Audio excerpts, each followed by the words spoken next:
Ім'я Отця і Сина і Святого Духа. Амінь. Ім'я Отця і Сина і Святого Духа. Амінь. Ім'я Отця і Сина і Святого Духа. Амінь.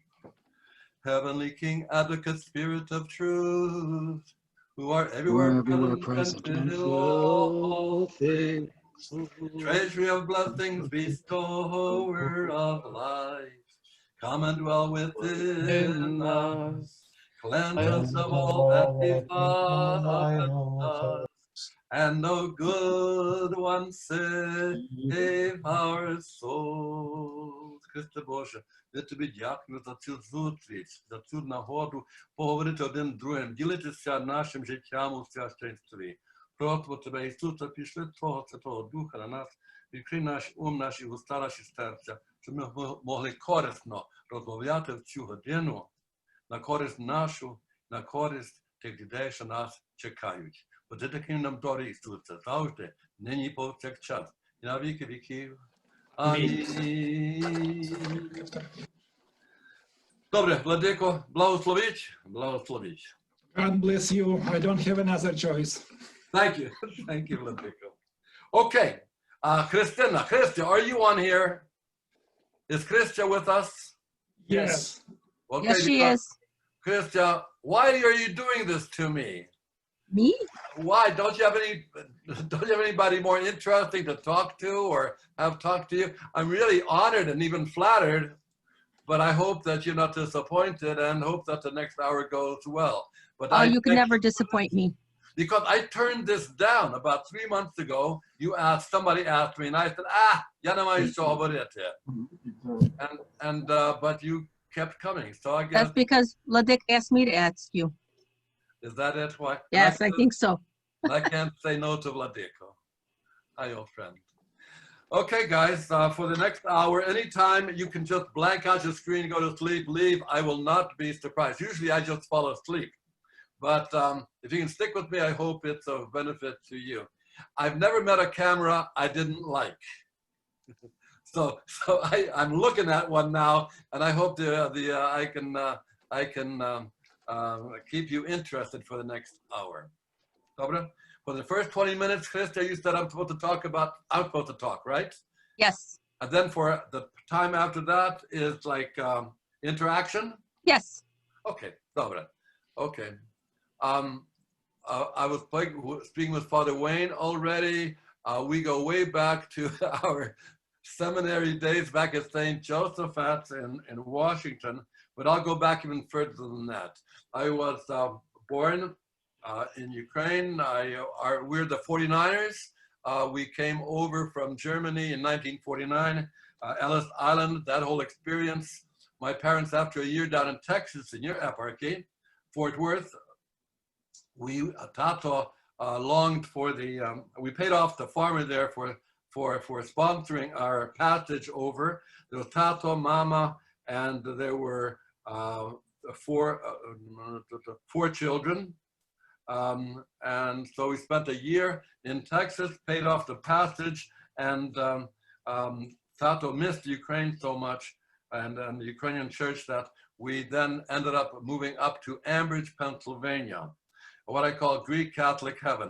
There's Eastern Pennsylvania, the Shafties are all from coal area.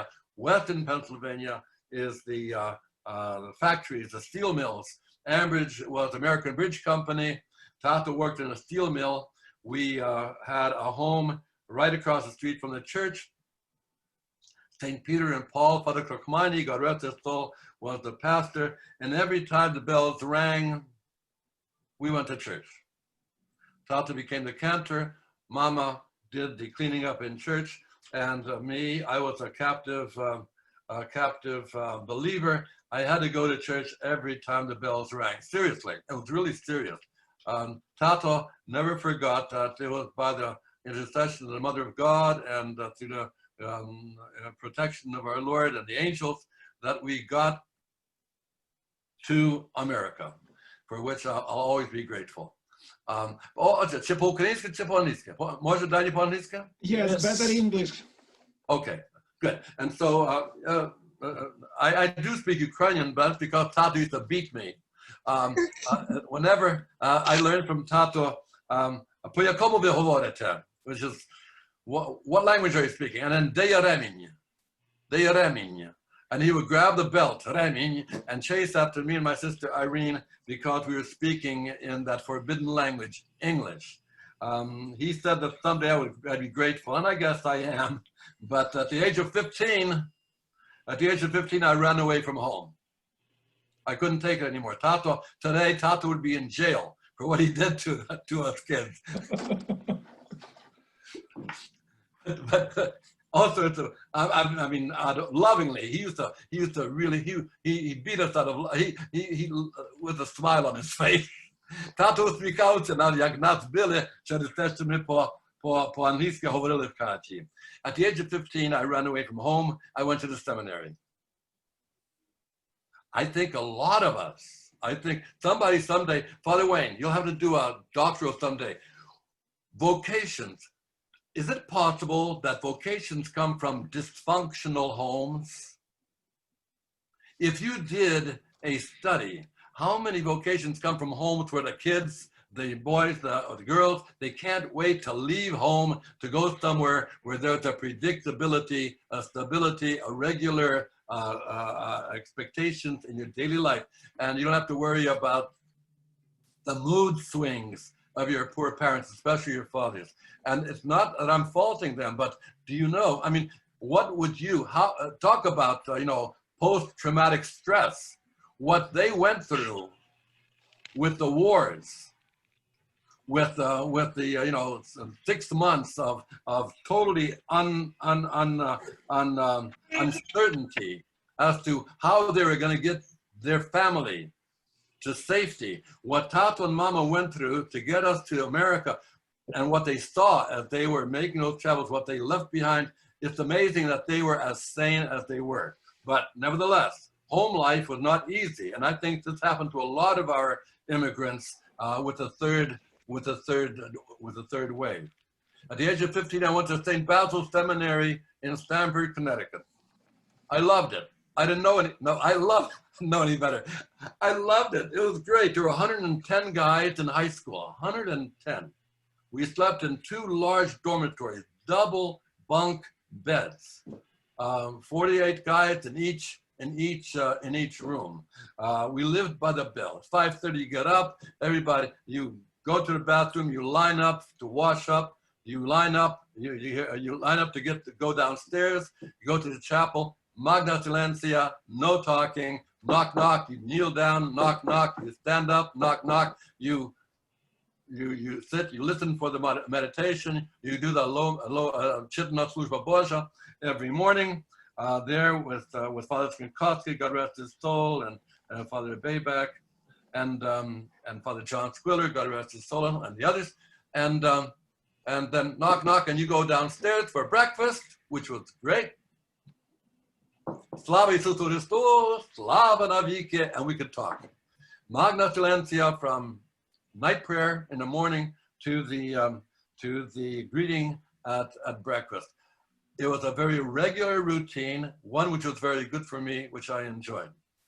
Spent 5 years in St. Basil's, 3 of high school, graduated in the year of 61, 2 years of preliminary philosophy, 2 years of college, and then in 1963, Metropolitan Ambrose Tanishan, God rest his soul, sent our class, which was the first class, to do this. Instead of staying in Stamford, he sent, I think he had a fight with Bishop Schmanjuk, but whatever. They sent us to Washington, and in 1963 for philosophy, and there I met Father Wayne, Father David Clooney, Father Tom Glynn, Father Klimchuk,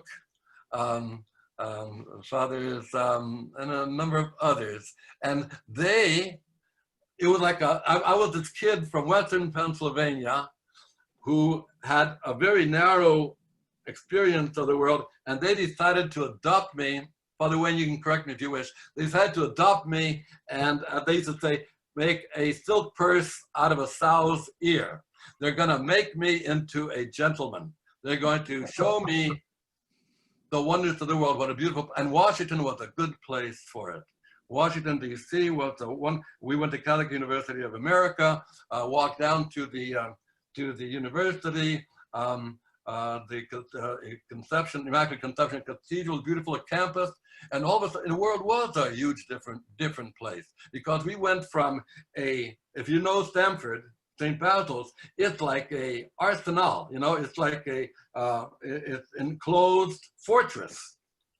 We rarely got a chance to go, well, once a week we did our gotchis on Tuesdays. You can go downtown to do your underwear, okay? But basically, you were really restricted in there. In Washington, you're walking down from St. Josephat, and there's 5,000 students at the university, and half of them are co-ed, girls, women, which was an immediate, a big shock to people who had been locked up for 5 years. It really, it sort of like made you consider your vocation in a very healthy way. By 1965, I had decided to ask my wife, not to ask my wife, but to consider whether the vocation was my mother's vocation. She was so pious. Вона така була побожна, що я хотів бути священником, бо вона хотіла бути священником. Щось таке. She was so pious that is it her vocation or mine to be the priest? And so in 1965, I left the seminary. I asked for a year off. They said, no, you had to quit. They would not give you this discernment sort of thing like they really push these days. I had to quit, which in those days, that you quit the seminary, you were a spoiled priest. You're gonna damned, and your poor parents at home had to suffer the gossip of the people back home. But anyway, I left. I wanted to go. I was really gung-ho. I was going to be the military of Vietnam to make the world safe for capitalism. But Father Wayne, Father David, couple of others, they said, no. So they got me a job teaching in New Jersey, right across the river from Perth Amboy, where the pastor was Father Stephen Sulik, God rest his soul. I became his cantor for a year. And in that year, I realized that I could not be a priest. I loved church so much. Every Saturday night, I would go there for Vespers. Every Sunday morning, I'd be there for Služba Božja. And then I'd spend the weekends there on the couch at Father Sulik's, being his cantor. When that was finished, a year was up and I had to decide what to do, because it's either back to the seminary or Vietnam. I asked if I can come back to the seminary. I remember telling Father, I think it was Father Wayne. Father Wayne, I remember crying, saying that I have to go back. I have to be a priest. And so went back to the seminary in autumn of 66, 67, 68, and finished my studies. But what happened was in that year, God decided to, I guess, accept my offering of myself. I was willing to be a celibate priest for the sake of the priesthood. And he said, no, I know better. And so he sent me my Irene. We were there was a place called Mount Loretto. It was an orphanage on Staten Island. About a dozen of us worked there from the seminary for summer jobs. Wayne, David, and Marty Canavan, and a number of others. Adam. Pardon? Adam also. Adam Polishak, God rest his soul. And so we were like family. We were really brothers and sisters there. And two of the sisters were Irene and Christia Bishko. Christia Bishko fell in love with Villacorta, Victor Villacorta from Peru. And there was this most beautiful Ukrainian girl in the world. I wonder if she's listening to me. Anyway, so, and I, well, being myself, I just fell in love with her, okay. At first, she didn't like me because she thought I was just, well, I was the sow's ear. But eventually, though, all the good guys got ordained. Father Wayne, I stood at your ordination next to Irene at St. Nicholas. We stood there, we both cried as you were on the floor there, becoming a celibate priest of our church. And we cried together, and perhaps that got us starting. So we've been crying together ever since. By the time I finished my theology, actually, I went back I was in seminary. The last semester I had to finish at the Marian House with the Polish order, with Theodore Polczynski and such, because already Metropolitan Ambrose knew that something was up, because I was constantly getting these letters that smelled of flowers with this beautiful feminine handwriting at the seminary. Father David and Marty would kind of smuggle them into me. And so I spent the last semester with the Poles at the Marian House, which was really great. I learned to sing Salve Regina and got an appreciation for the Roman liturgy down there. I finished my studies. Irene finished her studies, and then we got one more minute. Then we ended up getting married in 1969 at Soyuzivka at the hands of Father Huzar was there, the pastor, Father David Clooney, Father Nicholas Dedish, and Father Marty Canavan. In 1970, in 69, we then moved up to Canada at the invitation of Bishop Isidore, who said through his secretary, Father Matthew Burko, who was a married priest, ordained by Bishop Bukatko, and he had been studied in the States, grew up in the States, but he got to be a married priest up here in Canada. He said, come on up, we'll see what we can do. We did. In 4 hours, we got our landed immigrant status. Things were simpler then. In 4 hours at the border, we came across. I worked for a year teaching. Our first daughter was born, Anastasia. Father Wayne, you ordained, you baptized her. I believe you baptized her. Yes. And then Anastasia, then Bishop Isidore then accepted me for ordination. He was not allowed to ordain married candidates to the priesthood. So he had sent my papers to Patriarch Yosef. Yosef sent back and said, this guy was born in Ukraine. Vin domena należeć, he belongs to me. Ordain him. It's legal fiction, but it works. You ordain him for the Archeparchy of Lviv. So I don't tell him over there. Oh, they don't want me anyway. But officially, I was ordained for Lviv on loan to Toronto. The loan has been now 50 years plus up here in Toronto, for good or for ill. The bishop almost immediately sent me to, I served for the first 4 months at St. Nicholas Church. Got my tutoring at the hands of Father George Fedorio, Yuri Fedorio, a liturgist, a beautiful man, a holy man. And then they sent me to Welland. 5.5 years, I went to Welland, Ontario, where I studied chlopistica. Chlopistica, you know what chlopistica is? Yes. I don't teach that to you. They don't teach that to you in the seminary. Chlopistica is how to get along with chlopit. There was a parish council there that ran the parish. It was their church. They built it, they loved it, and they protected it out of love from people like me, who were so smart that they were going to just turn everything upside down and make Byzantines out of them. You know, I was going to do it right. Like, for example, the Plashtanitsia should be on the altar during the procession on Easter Sunday morning. No, they wanted it to be with us going around the church on Easter Sunday morning, along with me carrying a little statue of Jesus and a flag. Well, anyway, things like that bothered them. And that's how it just started. After 5.5 years, after 3 years, I remember writing to the bishop and saying, I've made enough mistakes. Please let me go back, transfer me somewhere. But Isidore, and this is very good for you, Bishop, what did he say? De ty хочешь идти? Where do you want to go? Which puts the ball in my court, and I had no answer. So I spent another 2.5 years there until I said that's enough. I got my job. By then we had 3 children.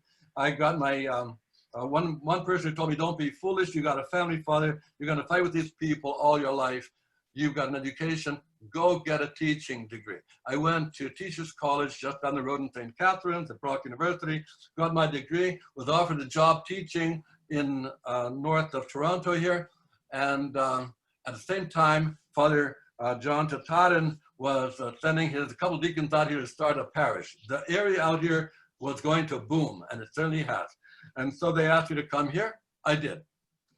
I got a job teaching. We served for 4 years in a school gym, 15 years in a rented facility for $1 a year. Those were the days. We bought property 10 years later in 95. We were able to build this church. Ta-da! This is, okay. We were able to build this church. It's another like that. And on the outside, on the inside, it's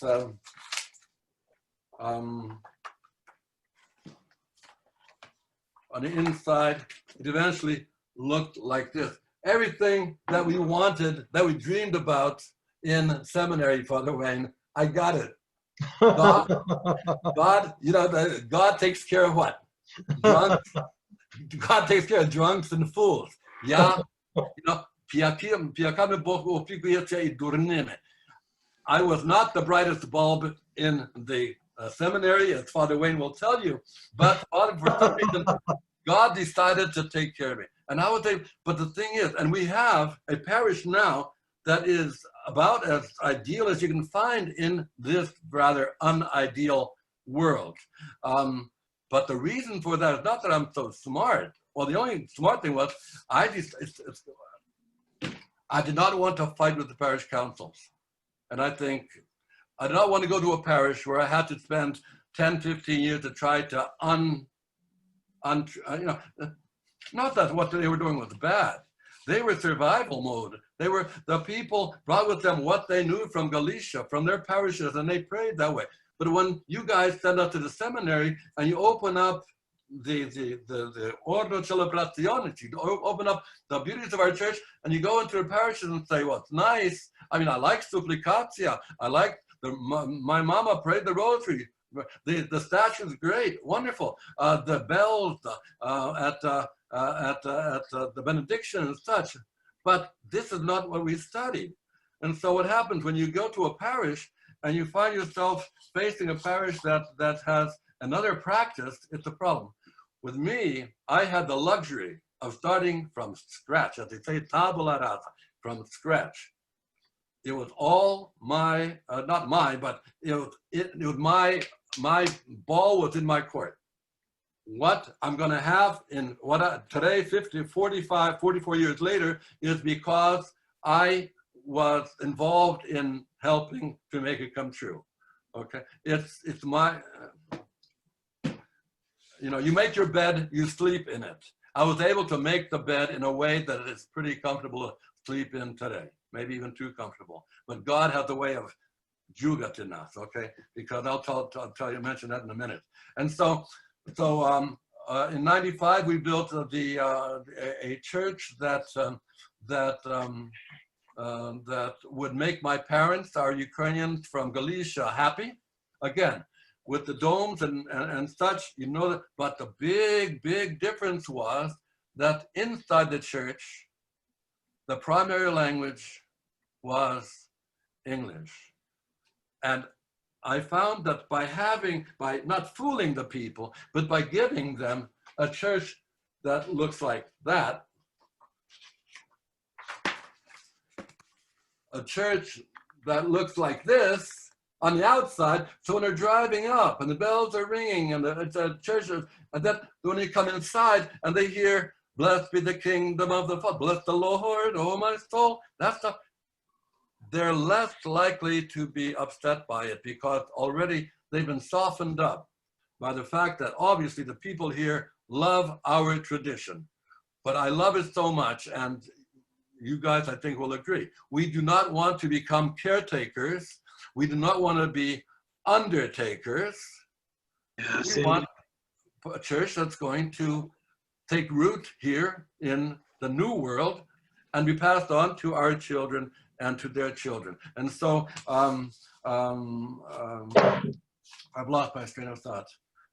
Okay, but anyway, so that's what I've got here. A worship service, a prayer service where the primary language is English, but we've had to thread the needle on how do you meet the needs of your parishioners who are everything from 130 years in Canada to the people who just got off the boat yesterday.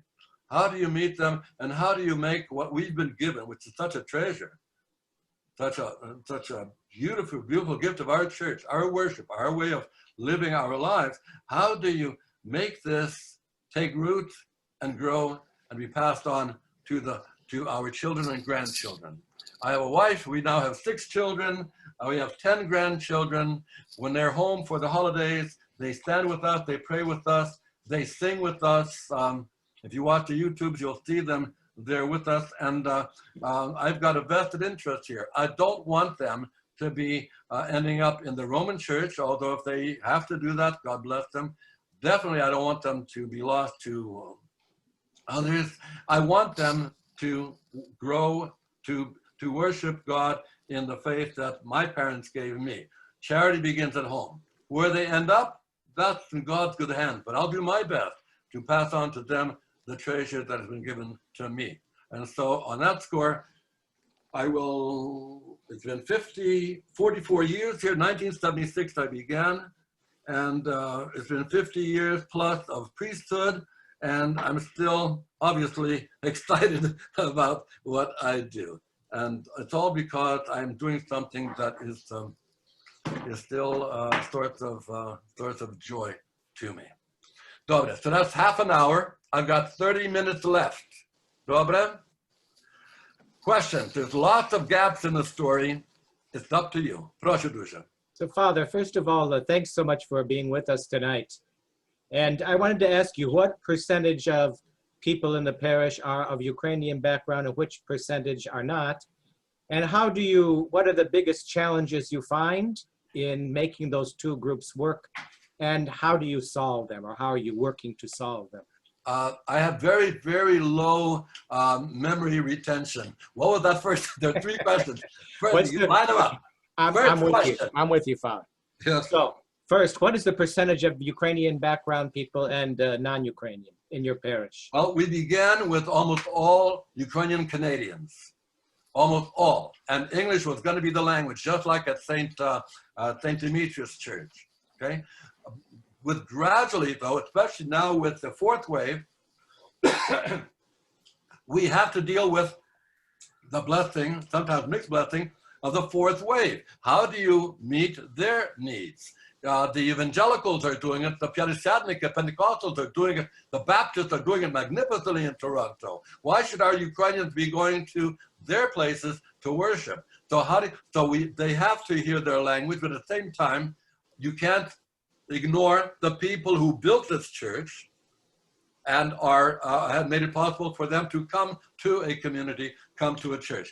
The percentage now, I say maybe about 50-50. 50-50. And I would say that if it were not for the 4th wave, the attendance would be halved, and not nearly as dramatic as it is now. So I say about 50-50 in terms of Ukrainian who have come over recently, although most of them are going to churches in Toronto because they're still a ghetto, but there are enough there that like the very traditional, Kievan, Pachayev, Unyuv style that they come to my church here. That's the percentage of people. Secondly, so what are the biggest challenges you find trying to serve both groups, and how do you try to solve those problems? Okay, how do you deal? Solomon, I think, had that problem. If you have children of your own, you have that problem. How do you, what we're supposed to be doing, we're supposed to be worshiping, okay? We are priests. They give us the vestments, they give us the gospel, they give us the chalice. You're a priest. You're not supposed to be a community activist necessarily, although that's important. A social worker, although that's important. You're supposed to be, you're ordained, you're given the tools of your trade, which are your clerical, accoutrements. And so I'm supposed to lead them in prayer. How do I pray with them? I'll tell you something, Father. When I pray in English, I pray with my mind. When I pray in Ukrainian, I pray with my heart. And I find that praying with my heart as I get older, is more effective than with my mind. The intellect has to be used in your worship. The people have to understand what they're saying, what they're praying. And this has to be passed on to their children and grandchildren if you hope to do that with them. They have to. But the language, ultimately, the language that is used is the language, what they see, what they experience. It goes beyond words, okay? And so when they come to church, what we do, our part of the solution is we have one služba Božja. I could do that right from the start. We have večernja on Saturdays at 7, primarily in English. Hospital families, no problem. But utranja Sunday mornings at 8, also primarily in English. Sometimes little things in Ukrainian. Služba Božja, one Sunday is primarily in English. The next Sunday is primarily in Ukrainian. And when the people come into a church that looks like this, they're walking up the driveway, the bells are ringing. They walk in, the iconostas is there, the candles are lit. They walk in and the singing is going on. You know something? The words are not as important as the experience of it all. And so what we find is that and we use the same melodies that the people recognize. Jednorodny Syn, only begotten Son, Holy God, Sveti Bože, Nikarugamiu, let us to Mitzvah. We use the same melodies, and after a while, they don't know what language, they just know that they are praying. And so by doing what's familiar, even if it's in English, and you need the English, in fact, without it, I think we become a museum. By doing it in a way that's familiar, you can pass it on. You can make them feel that they are in a very, very special place, because you cannot ignore the emotion that comes from worship, not just the intellect, but the emotion, their experience. And so what we've done is we have one služba Božja, alternating languages on Sundays. Tropari and Konake are interesting. The first one on Sunday is always first in Ukrainian, and then all the other tropari are in English. And there's like 8 of them, because my son insists on taking the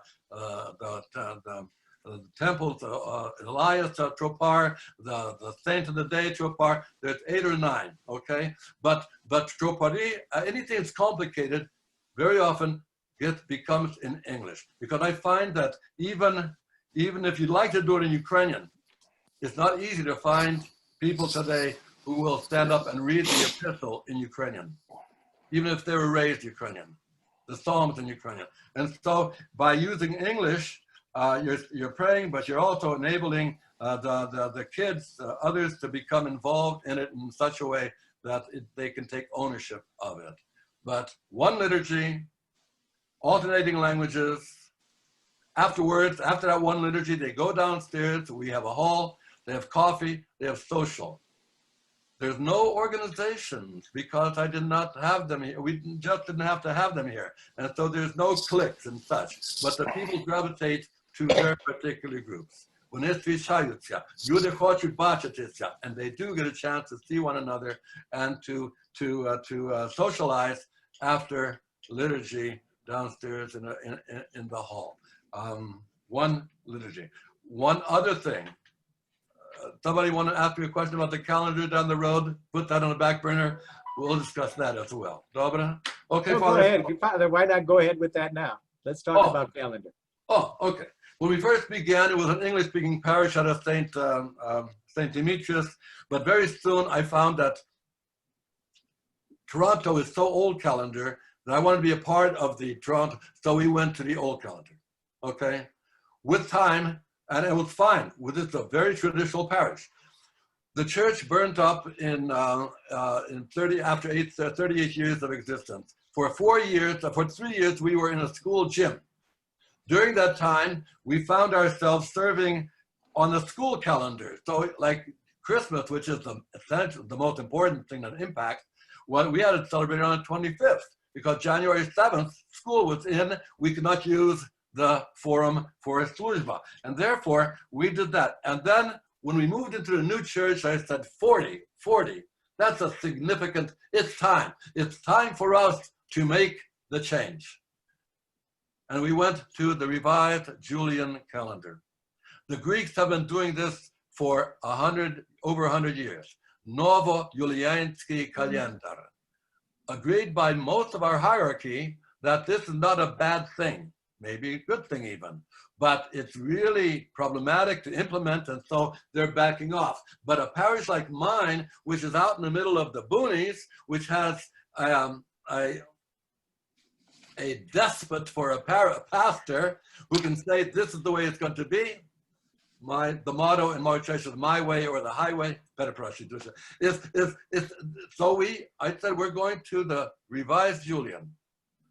Christmas is on the new calendar with the rest of the world. My children can be home at Satavicheria on the 24th, 25th. We can carol for the next 2 weeks, almost 2 months, no problem. But Christmas is that. But Pascha is with the rest of the Eastern Church. And so Pascha is on the old calendar. This works. In my parish, works. And I think that if we are a church that is oriented towards the future, we cannot ignore the 25th. At the same time, we do not want to be a schizophrenic, you pay, I pray sort of a situation. This is my personal piety is determined by the fast that lead to Christmas, by the fast that lead to Pascha, and I cannot be doing Preterpivi at one service and then 5 weeks later, I'm sorry, and 5 weeks later, and Preterpivi afterward. You can't be split like that, okay? And so you have to decide, are you going to stand on one side of this bridge or on the other side of the bridge? But it's going to have to eventually be decided. Maybe not in our time, Vladiko. I would not want to have to make a decision for you. But in my parish, we made it and it works. I lost a couple of families. One of the families just goes away for a month, but they come back here for the rest of the year. And most of the people are grateful. I cannot ignore the 25th. Christmas, least of all.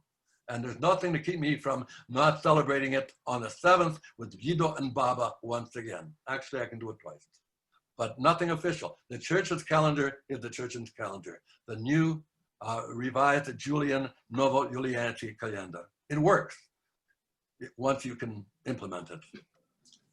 Father, deacons, Mission Institute students, anybody have question for Father? Well, I have a question about calendar. For example, if somebody from the first wave asks you to, I don't know, to bless, for example, на преображення за старим календарем, to bless apples, do you do it? Are you doing it? It's a normal day. The 19th of August is the 19th of August. We already had преображение on the 6th. And so I do not have a служба Божия on the 19th. В Украине вони там мають, but since I do not have a служба Божия, the question does not come up. I do not do a daily mass, by the way. It's holy days and weekends. Here in St. Louis, we bless fruit or whatever on the day in the new calendar. And if people come to us on the old calendar and ask us to bless fruit or Pascha baskets, we bless them again. We're happy. Absolutely. Absolutely. I'll bless it every day of the week. You know, Yes, indeed. It's nice that they want it, but at the same time, the church has to have a chrebet. You know, it has to. This is what we're doing. You're not going to do the liturgy of Preobrazhenia all over again. By the way, January 7th is interesting because January 7th I do have a служба Божия. It's an access of St. John the Baptist. Я маю службу Божию самого. You know, приходять. Чи ми ж далі колядуємо? Так, але служба є Івана. And that. But to have another liturgy a second time, our parishes become schizophrenic. The poor priest is ripped apart. And you don't do that to yourselves. Oh, well, you have do what you have to do. But I feel sorry for those poor priests who have a church, who in that church, at a 9 o'clock liturgy on one calendar, and then a 10:30 liturgy on the other calendar. And how they manage, these people will go straight to heaven for being able to serve the people like that. But in the long run, I just don't know how they manage. God bless you if you are in that situation. Bishop, don't let that happen. The poor priests, they can go crazy. Anyway, daughter. So that's, yes, if they ask you to bless, bless. Okay. Absolutely. Dobra. Thank you, Father. Anyone else? I've got one. So for those parishioners of yours that are not ethnic Ukrainians, how did they first stumble upon you? I guess I'm wondering how did you get those people that didn't grow up in the Ukrainian tradition to discover you and to keep coming to your parish? Well, Dostoevsky said, beauty will save the world. The Roman Catholic Church was and still is, okay, in many ways, very, very beautiful. But the beauty of our church, you walk in and immediately you are flooded with all these essential experiences that are nonverbal that tell you that this is God's house and you want to be there. Hopefully the liturgy also reflects that too, but most of our churches are already beautiful. So people come in and they are struck by the beauty of the God's house. Then if the liturgy is taken beautifully, where it is structured, there's order, there's care, there's precision. Now that can become a problem too, because because it has to be, it can't be an idol. But if the liturgy is a living, spirit communicating service, then they'll stay. My deacon here, proto-deacon David Kennedy, for some reason God sends me Irishmen and Slovenians into my life that make a good Ukrainian out of me. Because I was introduced to our church by non-Ukrainians to a certain extent. I grew up in Western Pennsylvania. The church worship was beautiful, but it was Galician and very Greek Catholic, okay? It was through the Irish in my life and the others, St. Joseph and such, Father Wayne included, that showed me the beauty of our church. My deacon, subdeacon here, was ordained in 1978 in my church when we were still in a school gym. He came here in 1985, 86, and he's been my deacon since then. All those years, that's 20, 30, 35 years. We've danced together at the altar for 35 years. Sometimes I can't stand myself. How he can stand me, I don't know. The man is a saint, but I've learned to pray with him in such a way that we were both approach the altar with joy. Now that's one example, okay? Kennedy, his son is now studying to be, he's a deacon, he's studying to be a priest out in Edmonton. He was at Catholic University. Who was some of the other guys that have been here? Oh boy, I should, the Ukrainians, Timothy Jordan. There's all sorts of non-Ukrainians, ethnic Ukrainians who are gifted, who are really Byzantines in Roman Catholic bodies. You know, you've heard that problem.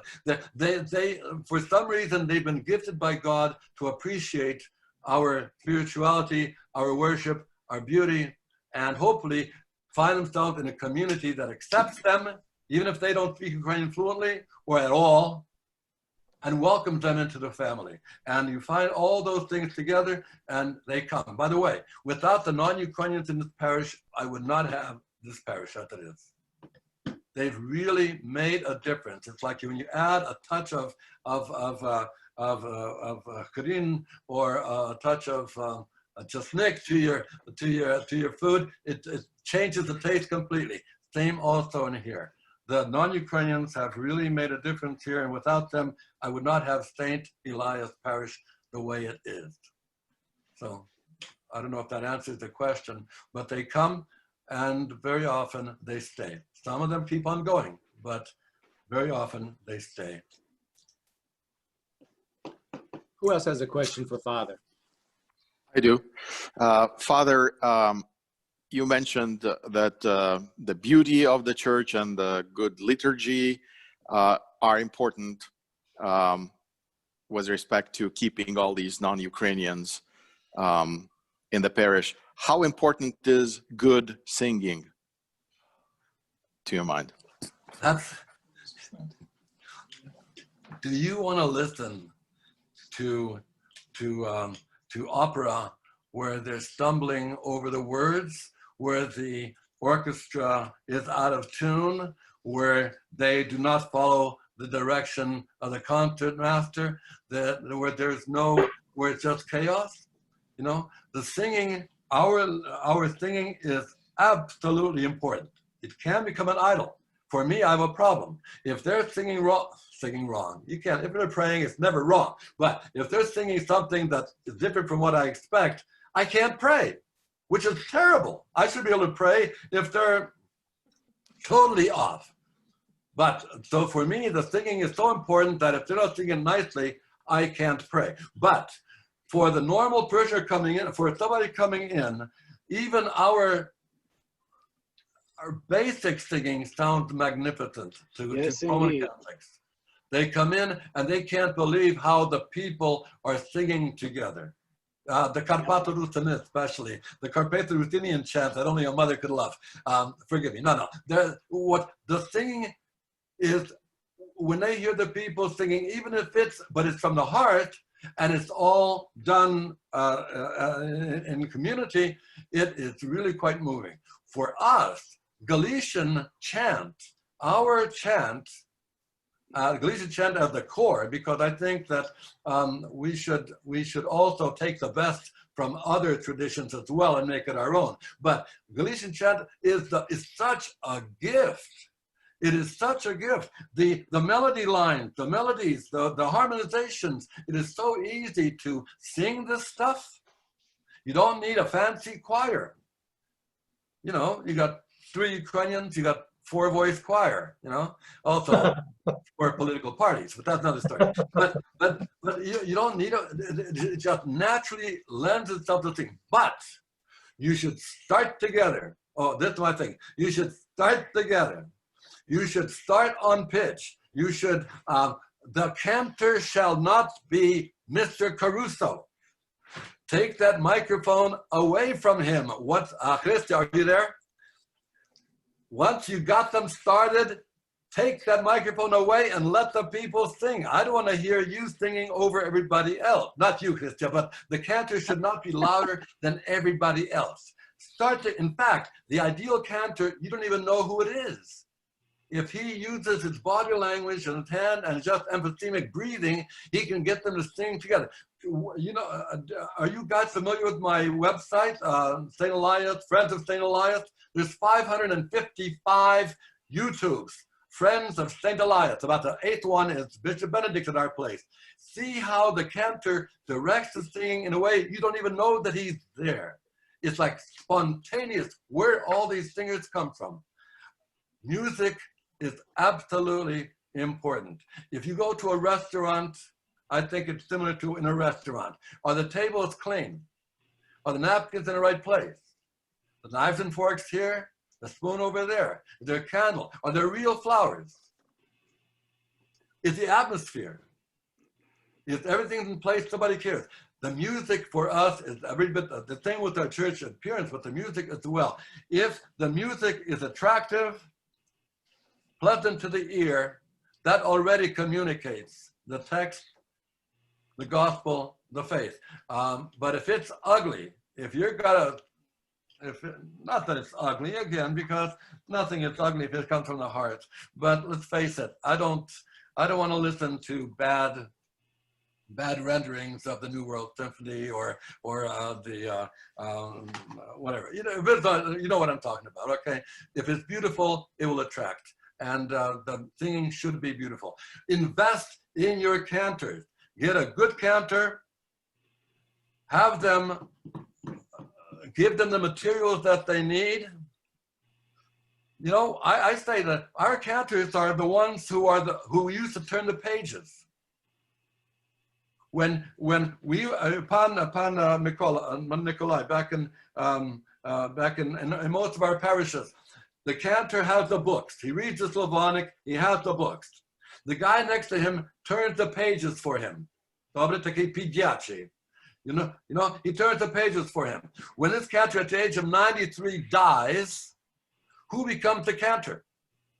The guy who used to turn the pages. Right? And so the change, and now he does the singing, and the kid next to him does that. And so it's like playing telephone. He sings what he thought he remembers from the previous guy. And after a while, it doesn't even resemble what the original might have been. No, but it becomes very, and by the way, he sings it in such a way that nobody can repeat it the same way twice. He even can't repeat it the second way. So anyway, so he will not repeat it, and it isn't passed on. At 93, you have not taught anyone how to sing Rizdvo Tvoye Christe Bože naš. You know, you have not taught the people how to sing without you. And when you die, panic. Kto bude ďakom? Nema. You know, and you end up having low masses where you just read, which, if all else fails, good. But we have a treasure in our church singing, but you invest in it. The priest is not the most important guy in church. Christia, you know who the most important person in church is? Yes, I do know. That's right. The diak. Have you heard the story about the parish in Pennsylvania, when old Karpato Ruska Parafia Takabula? They had it was a big parish, and they had a priest, very organized, sang magnificently. A new priest comes he's a pandoctor. He's got a doctorate in theology, got a whole list of letters after his name. He has a fight with a cantor. All priests have a fight with their cantor. I know, because I have my son, he's my cantor. We're always at loggerheads, okay? And it came to the point where the priest comes to the council, parish council says, Komitet, Abuvin, Abuya. Either he goes or I go. Komitet thinks about it, says, Father, a good cantor, we can't find anywhere. But a good priest we can find anywhere. And a good cantor is a treasure. And so the most important person, the one faithful person in your parish, is the one who leads the singing beautifully. You come and go, I come and go, but the cantor is the one who is constant in that parish, and invest in him. Make sure, if at all possible, that the singing is beautifully done. It is absolutely essential, along with welcoming Christian living on the part of the community. Yes, indeed. Does anyone else have a question for Father? Maybe about Brampton, St. Elias Church. Brampton, it's called Bramadesh. Bramit. You all just rebuilt your church because it was burned, right? Yep, it went up. Congratulations. Thanks. Don't name it after a guy who plays with fire. No. No, but you'll really know we're successful when I've got a parish here where they're singing in Farsi, or in singing in one of the languages of India. Yes, indeed. We got like 500,000 people from southern India here. Wow. South Asia here, 500,000. And at the same time, I'm not in, if they come. But right now, I have my hands full with just the Ukrainians and those non-Ukrainians that God sends to us, who are of a European origin. But maybe someday, extend to others as well. Whoever God sends, we'll be happy to welcome. Sweet. Anyone else? Father, do you see a difference in attendance by the children of the different groups? Well, when they're young, when they're kids, you drag them to church, right? Yep. When they're draggable, you can still bring them to church. When they're teenagers, they begin to react against their parents. That's normal, okay? And so, but hopefully, you know, the way you train little Ivasik, he'll keep growing in that. But everybody is going to go through a period of reaction against their parents. You know, I'm very conservative. My children, I can't discuss politics with them. They're all disgusting liberals. Okay? They have their own opinions and such. But worship, they do come to church. So maybe since they had no choice when they were kids, they were so formed, they were so brainwashed that they come to church. The thing is to make sure that the parents bring their children to church for as long as they can. And even after, in their teenage years or university, when they will wander, the Amish, the Mennonites, they have this. The kids will actually go away, but they're so formed that they'll come back, that they will come back and take the place of their parents. But sometimes the kids have to plead with their parents to bring them to church because they can't get there on their own. They can't walk there anymore. That'll happen. That'll happen. Yeah. So anyway, but there is I think, well, a lot of people in their 20s and 30s, they drift away. Our churches tend to be with older people because older people, one, are wiser very often. They got maybe the time and resources, and they know that they're not immortal. They're not going to, that eventually they're going to die. Children, young people think that they're going to live forever. Once you get aches and pains, you realize maybe I've got to think about the future. And so you go to church if you can. But there is a different attention to worship as you go through the decades of your life.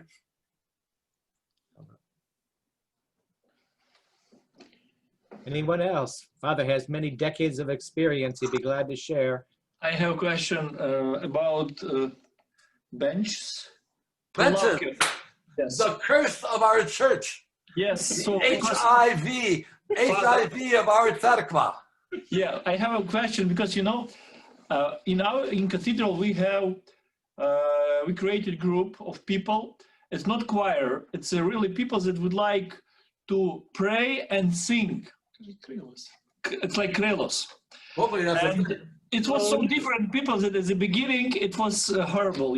When they started to sing together, I had idea just to lock my мои вуха закрыты. Agreed. But after 1 year, really they pray with us every Vesper at Saturday and утренняя. Вечерняя утренняя they pray, they started so, and thanks God now it's okay.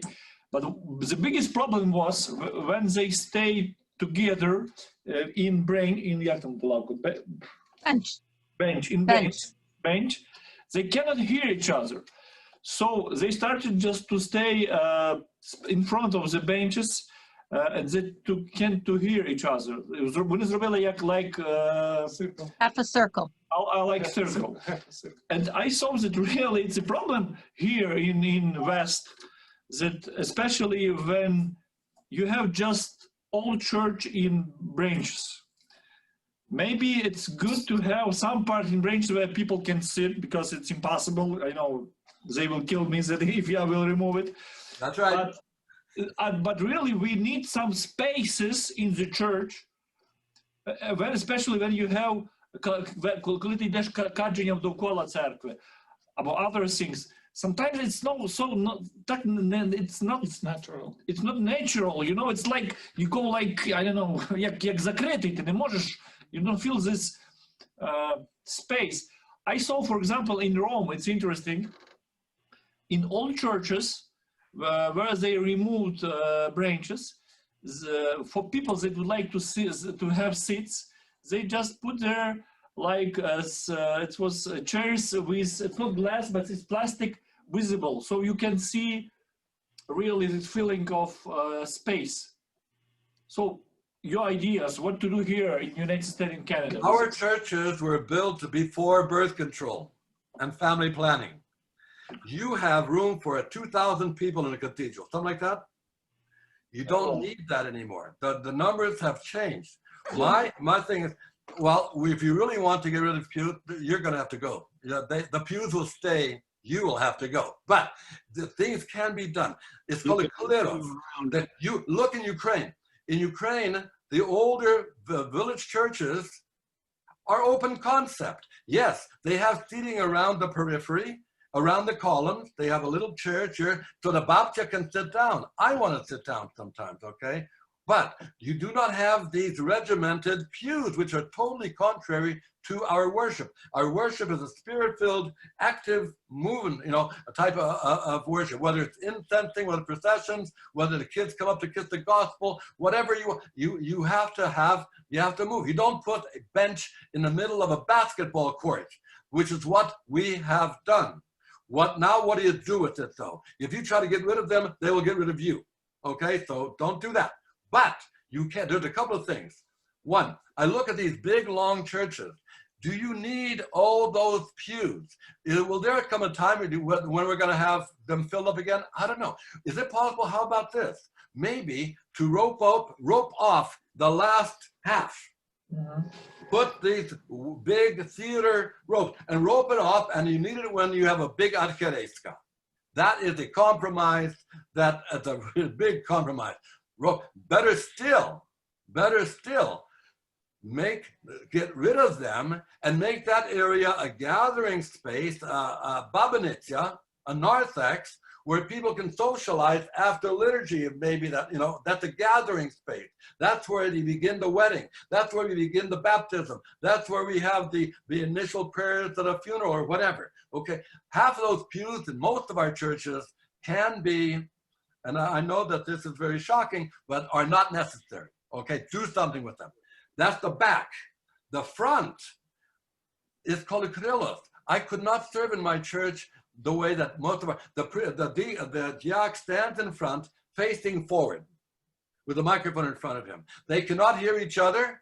They cannot see each other. The body language, when they sing together, they direct each other that way.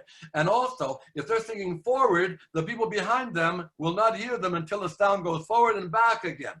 So what we do is this. What I would recommend is to have what you have in a lot of our churches, have a krillos, a elevated area in front, or just a blank space in front. Take out the first 5 or 6 or 8 pews. Take them out. Put a couple of them so that you're facing sideways in. You have an open area with a stand with the books on it in the center, where the cantor can stand and direct on one side and on the other side. Whether you have one person singing back and forth, or you have 20 people singing back and forth, antiphonally. But it's such a joy when and the men on one side, the women on the other. Even if you only got one woman there, eventually you'll get more. It's worked for me, it will work, okay? But you have them singing back and forth, facing each other, able to move around, and also half facing the people, so the people are invited to participate. So very quickly, the solution for the pew thing is take a deep breath and do something with the back half of your pews, okay? And do something with the front, half a dozen pews, move them so that tell them that you need this for the wheelchairs. Okay. There you go. Whatever. Tell them whatever. Tell them you need this for the children to be able to sit in front, because when you preach, you like to talk to the kids. Have them in the front. Yes, indeed. Okay, but to take those first pews, they're so tight up against the solea that they're you can't move. You can't move. Okay, and so I would suggest the back is taken care of and the front is taken care of, and it works. It's just that it's a shock to people who are afraid that you're going to throw all the pews out. You can't do that, and don't do that. Not yet. And the Roman church was empty like our churches, maybe with pews on the side, until the Reformation. Yeah. That's right. Everybody stood in the middle or sat or did whatever they did. Yeah. Pews are a Protestant, religion becomes a spectator sport. You sit there and listen to a preacher. It's not an act of the people anymore. So good luck. Last call then. Anyone else with a question? Yes, Father, I have. Father, I understand your parish had a difficult time. You have some problems, difficult situation. What do you think did you have is the biggest problem during your parish? Can you share with us? Difficult times when? At the beginning, in the middle, or now? No. In totally. In totally. The biggest problems? Yes. Me. What do you mean? I don't understand. It's me. I'm very, it has to be, like I said, my way or the highway. It's a tough lesson I've learned. But no, I disagree with you. You don't control really situation, because son, you control a little bit, your deacon control, your wife. You are not control everything, dear my friend. I know, you've been here. You've been here 25 years ago. You thought I used to be more in control, but now my wife does all the parish work. She's the one who turned this machine on for me and told me what time I'm having it at 7, not 6 or whatever. So she does the office work, and my daughter Anastasia does the bulletin, the website. My son Ilya prepares the bulletin, writes it up and everything else. And I can't decide anything here, Vladiko. I can't decide anything without consulting them, or because they might leave me. And if they left me, I would be in trouble. And so I have to be very prudent. My biggest problem is my personality and my sinfulness, of course. But I think that because God has been mercy on me, he has not sent me really big problems from outside. By beginning this parish from scratch, by having Bishop Israel Bonetsky here, God rest his soul, who let us do anything. He just blessed. You know what your job is, Vladiko? When the deacon says, what's the first word the priest says to you? Blahoslove. Well, Bishop Israel blessed everything, the good and the bad, okay? But the good— Wise advice. We were able to do that. And so I had a bishop who let us make our mistakes. So like for teenagers, let us make our mistakes and learn by our mistakes, and that's it. But in the meantime, the biggest problem very often is when you tend to think that you know everything and you're the smartest person in the parish. That's not necessarily the case. So I would say the biggest problem is me. I have a question maybe related to that. You put so much into this church, and obviously you've been blessed, and God wants you to continue to do his work. But when the church burned down, did that affect you personally? I mean, how did you react to that? It would have destroyed me, I think. Yeah, the post-traumatic stress, I believe in very strongly. You know, I can't look at the pictures. I cannot look at the pictures. I don't want to look at the pictures. What it really taught me was that what you have today can be gone tomorrow. Overnight, we lost the most beautiful— it was my 7th child. You know, I have 6 children. My church was my 7th child. Fortunately, it was the church and not any of my children, okay? But it was losing the church was put me into a situation where I've realized that what I have, I can lose. And one of my, you know, with the politics today, with COVID today, with the problems that we have today, my motto is Shabihirsha Nebulo. As long as things aren't worse, because that morning, the church burned up and that was bad. But I just hope and pray that nothing worse happens in the parish, in my family, in this crazy mixed up world of ours today.